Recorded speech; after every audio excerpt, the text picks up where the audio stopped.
क्या आपके पौधों की भी ग्रोथ मेरे पौधों की तरह रुक चुकी है? और क्या आप भी इस बात को लेकर परेशान हैं कि आपके पौधों की ग्रोथ गर्मियों में क्यों नहीं बढ़ रही? तो ये वीडियो आपके लिए ही है। अस्सलाम वालेकुम फ्रेंड्स, कैसे हैं आप सब? उम्मीद करता हूँ आप लोग खैरियत से होंगे।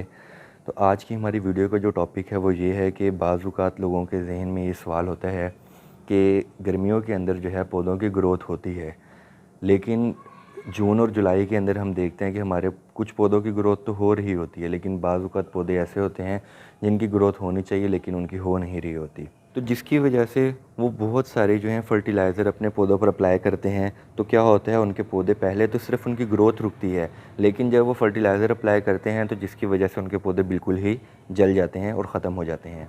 तो ये गलती बिल्कुल भी नहीं अपनी गर्मियों में करनी, जिसके साथ मतलब ये कि हमारे पौधे बिल्कुल ही ख़त्म हो जाएँ।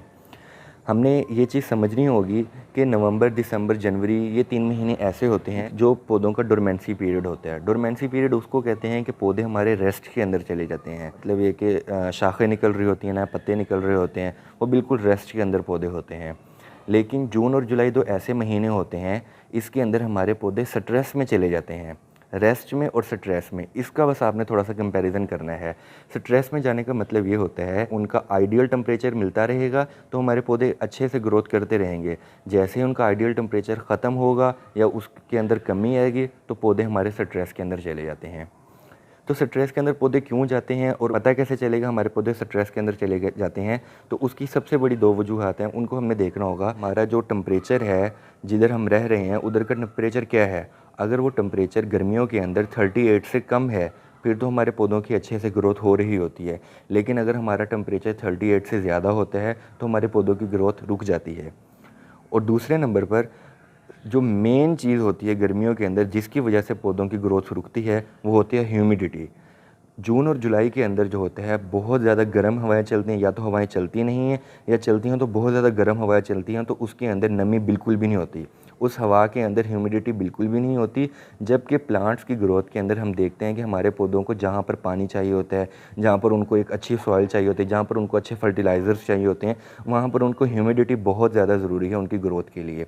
तो जैसे ही हमारे पौधों की ह्यूमिडिटी ख़त्म होती है, कम होती है, तो वो फ़ौरन स्ट्रेस में चले जाते हैं। तो हमने 1-2 चीज़ों का ख़्याल करना होगा। वो चीज़ें क्या हैं कि एक तो ये कि हमें अपने पौधों को अच्छे से पानी देना होगा। अच्छे से पानी देने का मतलब क्या है कि हम जब अपने पौधों को सुबह के टाइम पानी दें तो अच्छे से भर के पानी दें, और दोपहर के टाइम जो है हम उनके इर्द-गिर्द कोई ऐसी चीज़ जो हमारे पास पुरानी हो, जैसे कोई बाल्टी है, कोई टब है, उसके अंदर हम पानी डाल के अपने पौधों के रखें। उसका ये होगा कि अगर गर्म हवा भी चल रही होगी तो वो उससे जो पानी है वो बुखारात बन के उड़ेगा, जिससे पौधे जो हैं उनके लिए ये ह्यूमिडिटी जो है वो थोड़ी-सी बेहतर हो जाएगी, जिससे उनकी ग्रोथ जो है वो चलती रहेगी और वो दोपहर के टाइम भी आपके पौधे स्ट्रेस में नहीं जाएँगे।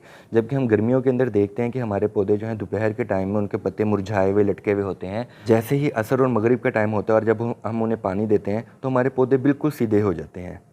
तो इधर मेरे अभी पानी दे दिया पौधों को, इस टाइम मेरे पौधे वैसे बिल्कुल ठीक हैं, लेकिन मैं आपको अगर होता है तो मैं ज़रूर दिखाता। वैसे ये देखें, थोड़ा-सा ये पौधे देखें, इनके पत्ते जो है थोड़े-थोड़े नीचे से झुके हुए हैं। एक चीज़ ये कर सकते हैं कि हम दोपहर के टाइम में अपने पौधों के इर्द-गिर्द जो है वो पानी किसी चीज़ के अंदर भर के रख दें। कोई टब हो सकता है, कोई बाल्टी हो सकती है, कोई ऐसी टैंकी जो हमारी पुरानी हो लेकिन वो अब इस्तेमाल में नहीं आ रही होती।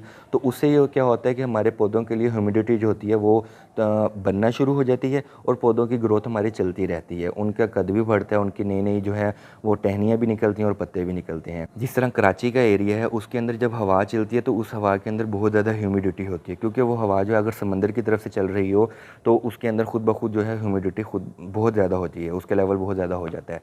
तो उधर जो है बहुत सारे इलाके ऐसे होते हैं जहाँ पे जून और जुलाई के अंदर भी पौधों की अच्छी सी ग्रोथ हो रही होती है, लेकिन आपने सिर्फ ये देखना है कि अगर आपके एरिया के अंदर जो है हवाएं जो चल रही हैं वो बहुत ज़्यादा गर्म चल रही है, वो एक आम इंसान के लिए जो है वो बर्दाश्त नहीं कर सकता, तो हम सोचें कि हमारे पौधे जो हैं वो भी एक तरह से जानदार ही हैं, तो वो उनके लिए भी नहीं होता कि वो उस हवा को, उस टेम्परेचर को बर्दाश्त कर सकें। एक सबसे बड़ी चीज़ यही होती है कि वो जो है अपने इन 2 महीनों के अंदर अपने आप को सर्वाइव करते रहते हैं, उनको जो है वो डाउन नहीं होने देते। तो बस हमें परेशान नहीं होना इन 2 महीनों के अंदर। उम्मीद करता हूँ आपको आज की वीडियो जो है आपको पसंद आई होगी। फिर मिलते हैं एक नई वीडियो में एक नए टॉपिक के साथ, तब तक के लिए अल्लाह हाफ़िज़।